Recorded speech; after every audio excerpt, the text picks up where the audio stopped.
Okay, I'm gonna do something to a track because I can see like lights dimming in the audience right now. So this will be the fun part. All right, everybody ready? Yeah. Okay, this was something that it did with Pensado. It was a music awards thing, and they wanted to salute the guitar solo. So I put a little thing together with a bunch of my favorite guitar solos, and then at the end, it's one of a drill song called "You're Not Happy Till I'm Not Happy." When we go nuts at the end. Anybody know anyone like that? No. Come on. You're not happy till I'm not happy? Anyone? Should be everyone. Maybe I'm talking too fast. He's on? Oh yeah, hi-hat.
Good.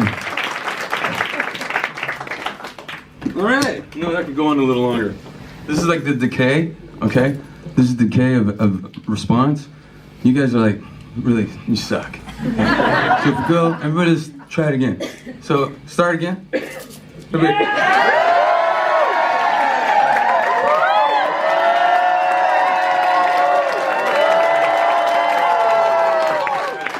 Now, if the speaker wasn't there, we'd still be going. That's the idea, though. Thank you. That was a good laugh. I think I ricocheted. Did I ricochet? Did I hit anybody? Take an eye out? No? Okay, good. Any questions about that? Fucking go home. How you doing those dive bombs? How do what? How you doing the dive bombs? Magic. Well, everybody, you know, like, so Jimmy Page, right? He I think, I don't know if he was the first, but he was the first that made it popular, where you bend behind the nut, which is like, oh my God.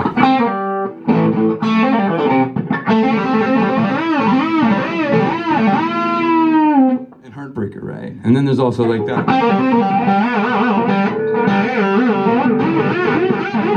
So you can do all kind of stuff. But if you bend behind the nut first, and then release the note, then it sounds like a whammy bar.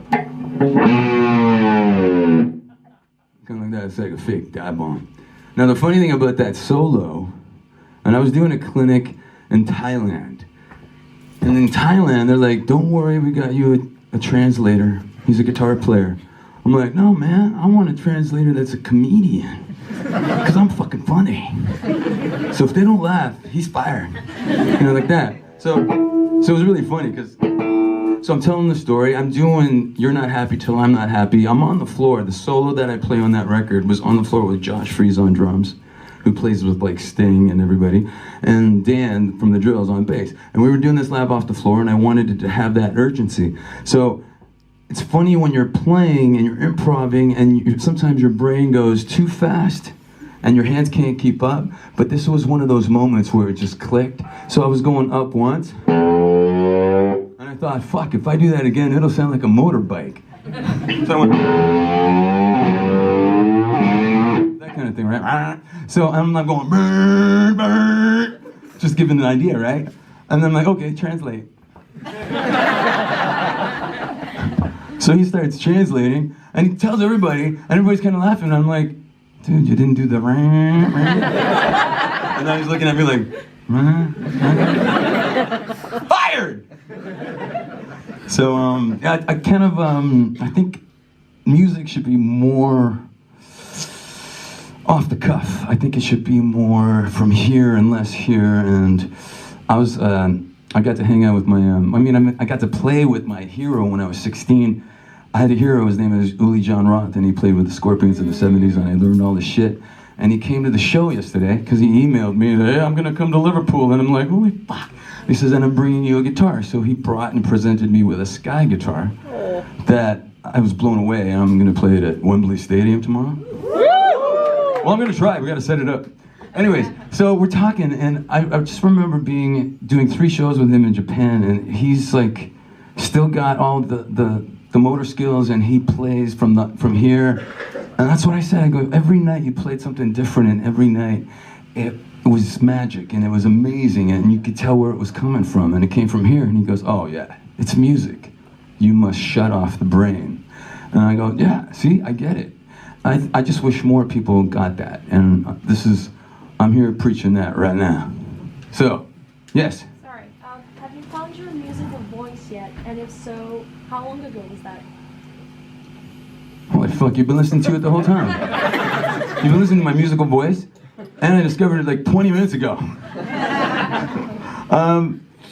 You know what? Everything that happens, you take a step. Every step that you take in the right direction, it brings you to where you are. And to me, it's always been something. Like when I was a session guy, I took a little piece of that. And when I did Fretted Americana, I did a little piece of that. And every time I write a song for the Drills, I try to invent a lick or something that I could put in the solo. So, what the fuck is the hands happening? And everything happens for a reason. For instance, like, I was talking to Dan today about the solo in I Wish My Beer Was As Cold As Your Heart. And it's one of those solos where everybody goes, man, I hear that and I can't figure out what the hell you're doing. It's because it's crazy. And I'm crazy. So this is me crazy. This is one of my voices. I'm just going to play it for you, all right? You're looking at me like, I didn't want all that. So I'm in E. I'm in the key of E. And I started like this, like... And it sounds like, you know, cats fighting in a bag. But when you do it fast, it doesn't. So... I had to slow the fuck down. I didn't even have coffee this evening. What the hell?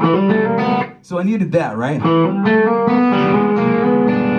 So you can't have an open string everywhere you go. So I make this finger my open string. So here, that's an open string. And then I go. Now it's not open, but this is an open string.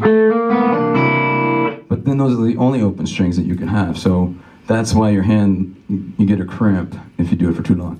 So the whole thing sounds like...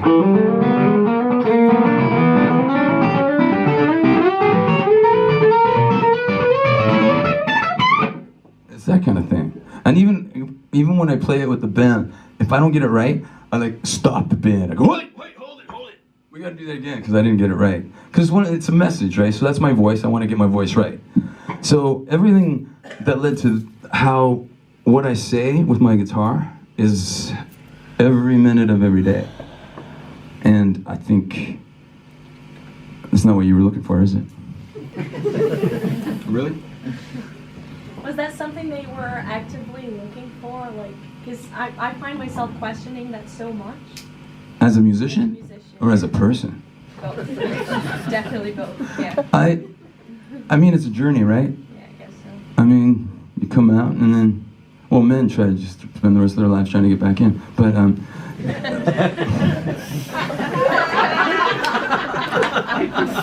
I'm sorry, I thought it was somewhere else, like in a bar talking to the friends. So I feel like we're all on a journey, and I feel like you're always, oh my God, and we're live. I fucking quit. So you're going through, as a musician, I feel like you have to pay attention to what drives you, but you want to also develop your own individuality, your voice, like you said, and your sound, and it's something that cultivates over years and years and years. It was once in a while you see this kid that's been playing for like he's 13 and he's been playing for like 6 months and he plays blues licks and you're like, where's that soul coming from, you know? Well, it's coming because he learned it from somebody else, but he can still evoke the same emotion. And that's what I'm gonna just go here because, you know, there's some like fans. When people say, what's the hardest Richie Sambora solo you had to learn? And nothing was technically difficult, but you wanna evoke the intended emotion in that solo, which can be complicated because I don't have his hands, I don't have his heart. So you're kind of doing your rendition of it. So sometimes it's close and sometimes it's not. Like I judge myself. I do the intro to Bed of Roses. And one night I walked off stage and I'm like, fuck, that sounded so white.